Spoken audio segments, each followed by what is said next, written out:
Section 190 of the Constitution is very clear. Very clear. It provides that when the governor is proceeding on annual leave, he transmits a letter to the House of Assembly, or where he is unable to discharge his duties as governor, he transmits such a letter. In the case of Dambaba, he was involved in an accident that is public knowledge. Now Section 190 still provides subsection 2 that when he returns, he transmits a letter informing the House about his return. It does not vest upon the House the authority to accept, reject, or prescribe conditionalities. They have no such constitutional right. They are just being lawless.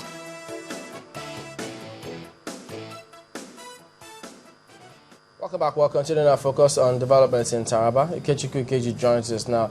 Other than being a lawyer, he's also of the Constitutional Rights and Advocacy Institute. Thank you for coming on this morning. Thank you so much for having me. Well, from what you've seen in all of this, first of all, give it to us from the perspective of law. You may follow from where Dan left off. Is there any provision? What does the law stipulate in terms of how the governor has to resume when he comes back? Yes, Section 90, like Mr. Habu said, actually provides that the governor transmits a letter to the Speaker of the House of Assembly to the effect that he is now ready to resume his duties.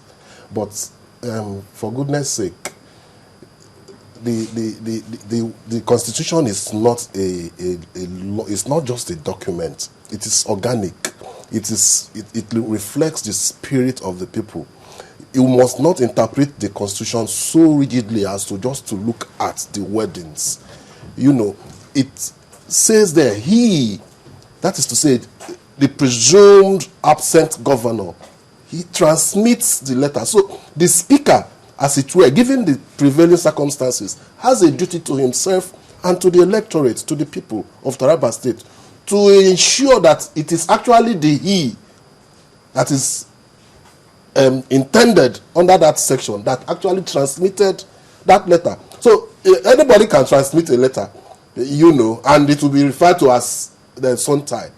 But that is not the intendment of the Constitution. The Constitution says he, and there is need, if there are questions, if there are doubts as to the capacity, health capacity of the governor, the Speaker has a moral responsibility. That is why you have to interpret the Constitution beyond the letter into both the moral and spiritual aspect to investigate whether the letter actually emanated from the governor himself.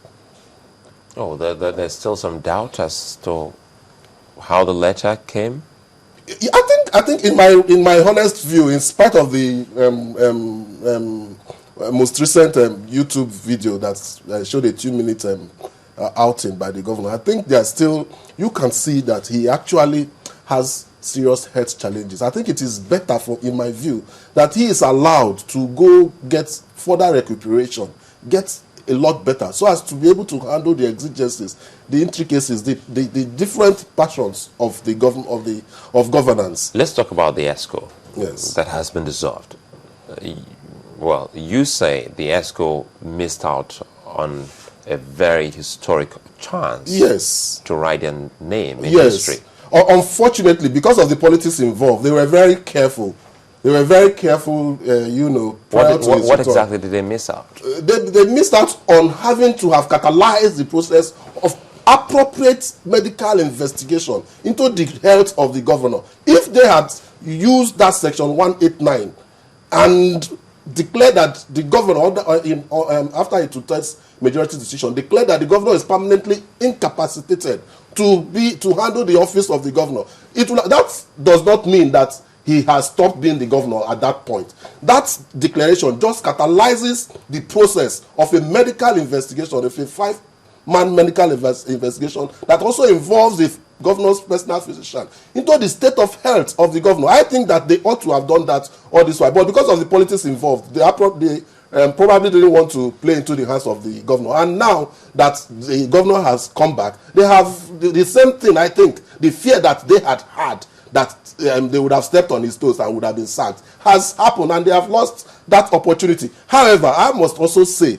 that there can be a different interpretation to this, because until that Section 190 is catalyzed, I mean, is brought into effect, the acting governor still remains the de facto person in charge. And whatever action the yet to be reinstalled, as it were, governor takes may as well be of no consequence. So I think there's a legal question. There are some legal questions as to if actually... Is that why the senior advocate Falana is saying that it is illegal, the dissolution is illegal? I think so. I am thinking in that line myself. I think that because the speaker himself, to whom the letter was transmitted, is doubting the authenticity, the genuineness of the letter. The letter itself is inchoate. The context of the letter is inchoate. That is to say, it is incomplete. It has not achieved the relevant intention that it is intended to achieve. Constitutionally speaking, now what makes it complete when it transmits such a letter?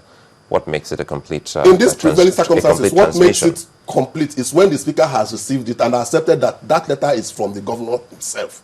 But as it is presently, the speaker has not accepted that that letter is from the governor. There are two things there. I mean, it's one thing for the speaker to doubt the authenticity of the letter. Yes. It's another thing for the entire house to doubt it. The speaker can doubt it, but there's only one individual in the assembly. Yes. If he doubts it, if the house has to take a position, they have to put it to vote. But the speaker is like the door into the house with regards to the provision of the section. Can he take a unilateral action? In this regard, he has to accept it first.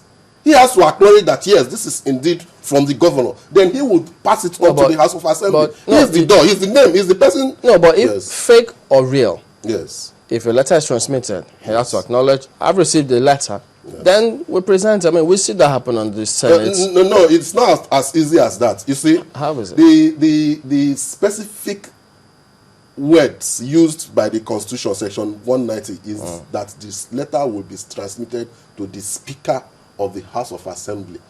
So you have to finish that process of transmission. What is the process? The process of transmission is that the Speaker believes and accepts and declares that that letter is indeed and actually, truthfully, from the governor. As soon as he accepts that, in fact, he doesn't even need to subject it to the discussion of the House of Assembly. There is no room for the House of Assembly to determine the authenticity of the letter? In fact, there is a room. If the Speaker indeed wants to refer it to the House, he is entitled to also refer it to the House. But there is no room for the House of Assembly, as soon as the Speaker determines that that letter is indeed from the governor, there is no room for the House of Assembly to deliberate on whether the governor should be reinstalled to take his position or not. If you get my point clear. Let's look at this. I mean, Henry has said the right thing, and he says, look, I don't agree. He says that the governor also governed through proxy, like commissioners and ministers, as the case may be, at the federal level. So, to the extent that perhaps he's saying, I mean, I also see Osato's comment saying, look, he knows a Solicitor General who is physically challenged. He's doing very well. And then Chad says, look, a former American president was on wheelchair. He was doing very well. So is there a thin line from what they're talking about and what the situation is here? What I think the situation is here is that there is a general view, a general belief from pictures that have been seen and from events that Suntai, with due respect to him, is not in an appropriate condition of health, physically and probably mentally,